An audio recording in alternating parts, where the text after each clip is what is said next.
enter the code LynxCoachReeve. And you should know, but if you don't know, it's REEVE at checkout, and you get 15% off the cover price. Check out the new 5-pack, the Shelly Bean sports poster, become a member of the fan club, and much more. So once again, ShellyBeanTheSportsQueen.com, code LynxCoachReeve. Obviously, the main thrust of this show is the Lynx, WNBA, women's basketball, but you're also a great basketball analyst. What have you made of the Timberwolves over the last week or so? Well, I was saying to Ryan that I watched this last game against Oklahoma City as if it was Game 7 of a playoff series. That's how much passion, energy, just the environment around that game. I think so many people were pulling for Ryan, the guys, myself included, and it just, it was an unfortunate situation to be thrown into, for sure. I think the Wolves have been through a lot, particularly in this season, and, I can't imagine the emotion that Ryan had. This is a team that his father had such a hand in putting together, and, and then to be able to take over the team.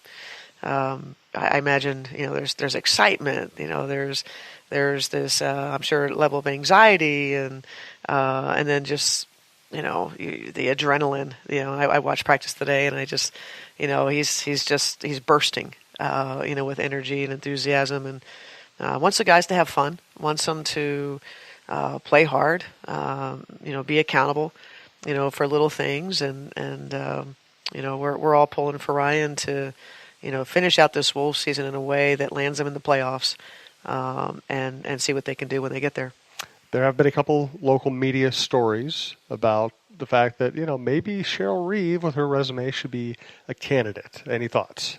Well, the only thing I say is I certainly appreciate being thought of, but my mind is solely on Ryan and wanting him to do well, wanting, for Glenn Taylor for this to go well, and that's all I think about. I appreciate being thought of. That's a sign of what our team has done through the years, and I'm really grateful for that. But my thoughts are solely with Ryan. What do you think this Wolves team can do the rest of the way? Well, I mean, if you're healthy, you get Covington back. I know that's going to be weeks, but if they can kind of hang in there through that, I like this team. I like this team a lot. Again, the interactions. That's what I'm really big on. Is whether it's in timeouts or moments on the floor. I think this team likes each other, and they'll play for each other. That's big, and they clearly were playing for Ryan the other night and playing for Flip, and those things bring you together. And so you're going to get the bounce that's typical of a coaching change. But this team, I think if they can, not pay lip service to the idea of competing hard every night. You may not be able to do it every night. I understand it's one of those long schedules, but you got to do it on most nights. They got to continue to win their home games. That Oklahoma City win in Oklahoma City was one heck of a win, one heck of a road win. That's not something they've done well. So to grab that road win, there's nothing better than winning on the road. The preparation that goes into it, going into a hostile crowd, and they were giving it to Ryan and I'm sure the guys, and then obviously Andrew Wiggins was getting booed there, and when you win that's that feeling that you have is something you just want again and again and again, and how hard it is and how resilient you had to be, and so I thought it was a great sign for us, and obviously we're all going to be watching to see how about 5 days from now, how about 10 days from now, what does it look like? Do you still have it? And that's what I know that Ryan's going to be pushing them to be able to do. You tweeted about Bernice Sandler the other day. The godmother of Title IX. Yeah, how about that? That's quite a title. Yeah, without her, paving the way, WNBA may not be here. I may not be able to live my dream. Opportunities for women, not just in sports but in education. That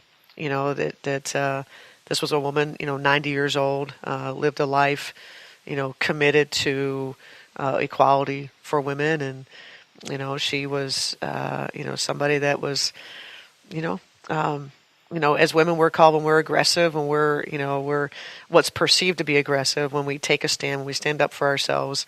There are things this was a woman that lived in a generation that was not acceptable for a woman to take the stances that she did, but without her brave efforts and her convictions, I'm probably not sitting here as a WNBA head coach. Who else do you look at in that vein as people who preceded you who really paved the way? I always think about the Immaculata College group of women. So as for my generation, that as I look back, was not my generation that that played, but it's one that I'm in tune to. I don't think that the young players would have any idea if I were to say the Immaculata College. There's actually a movie, and so I look at like a Teresa Grants, a Marianne Stanley, Renee Portland, that group, Kathy Rush, who used to run the basketball camps, and these are all names that I think basketballers, women basketball fans would know. So for me, those were pioneers, and beyond that, when I always think about when Pat Summitt took the job in 1972 or 73 as a graduate assistant at the age of, I don't know, what was she, 20, 21 years old.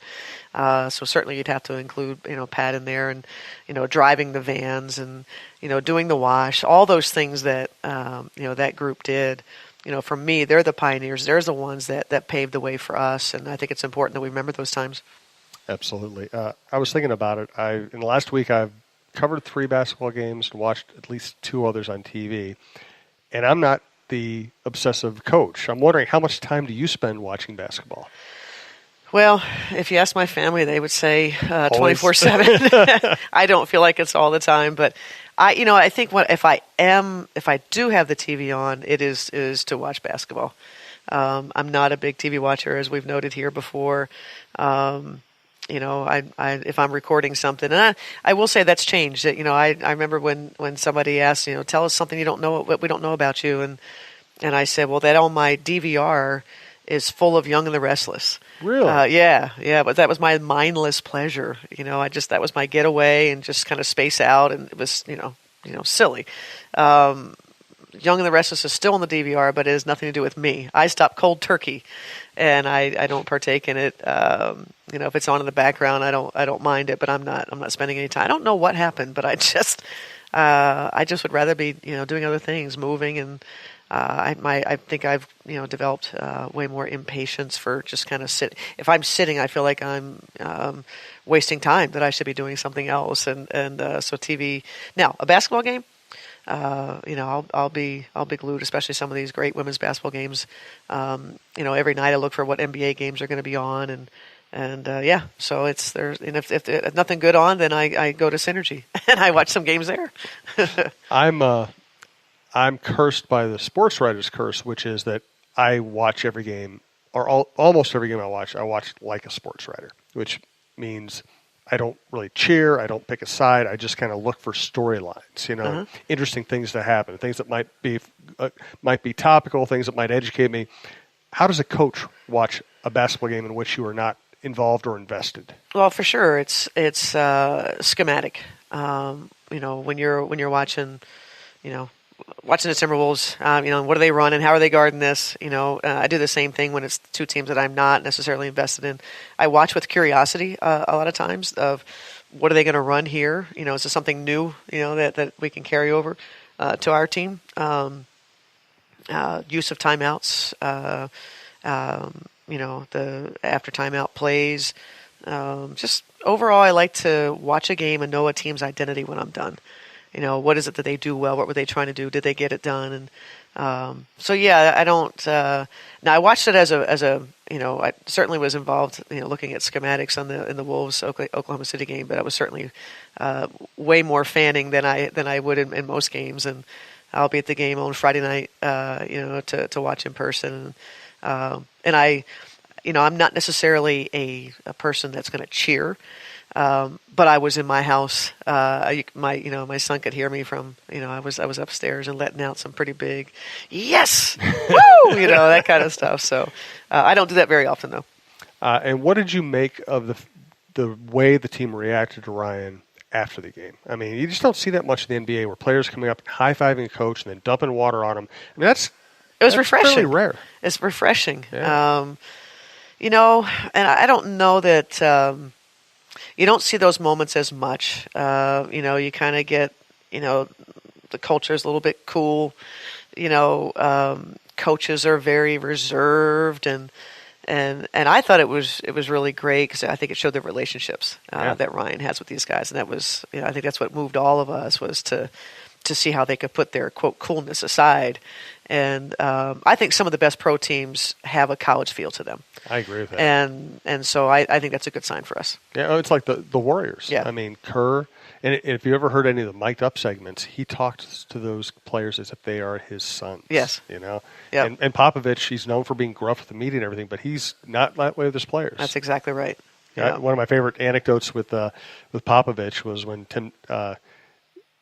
Tim Duncan retired, he still would bring and Popovich loves great restaurants, so he'd go out. They're on the road night before a game. He'd go out to dinner, and he'd always bring a little, to-go box with carrot cake in it for Tim Duncan and leave it outside his door. Yep. And he did it like in his honor, even after Tim. Oh, did retired, he really? Yeah, for a while. So I thought, well, who was eating the carrot cake? Most importantly, after Tim was gone. Greg probably just left the empty box. That's right. Yeah.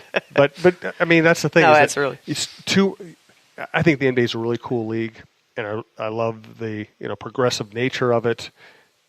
But anytime I see a coach trying to act too corporate, I think, okay, that's probably not going to work real long. Right. You got to have a That's personal true. connection. You do.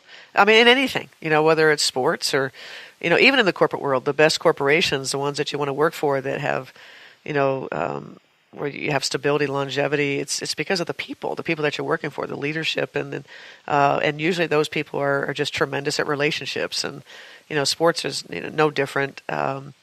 I always say you got to want to go to work, you got to want to do whatever it is, write a story. You got to want to go be able to make jump shots. You got to go want to defend, or you got to want to go do some accounting. If you're not driving passionately to work, it's likely because of what's going on around you in terms of relationships. And like I said, I think it's a good sign for the Wolves. Let's get a final thought from Cheryl. We do once again want to thank our friends Gloria Ramsey and Shelly Bean, the Sports Queen Sports Books. Shelly Boyenbreen is the author. Both friends of the program. Again, the promo code you want to remember. If you need marketing help for your business, successfulmarketinggroup.com/Cheryl Reeve. Gloria will get on the phone with you, and she'll help you get found. She'll help you drive business. She'll help you make more money, and you'll have fun doing it. Shelly Bean, the Sports Queen books. ShellyBeanTheSportsQueen.com. Enter code Lynx Coach Reeve. Thanks to both those businesses for their sponsorship. And again, you can reach me at talknorthpodcast@gmail.com if you want to work with us as well. Final thoughts, Cheryl. Excited about the news of the Brooklyn Nets ownership potentially being the purchaser of the New York Liberty. I think it would be tremendous. I think that ownership group would be exactly what we need in terms of being passionate about the product. I think we could use a healthy dose of that. Because I don't think we're getting that under the current New York ownership with James Dolan. And so if we could hand this off and get to Brooklyn and get an owner that's incredibly passionate, it will help to continue to build our league. Getting away from James Dolan would be good for anybody, I think. That's what I hear.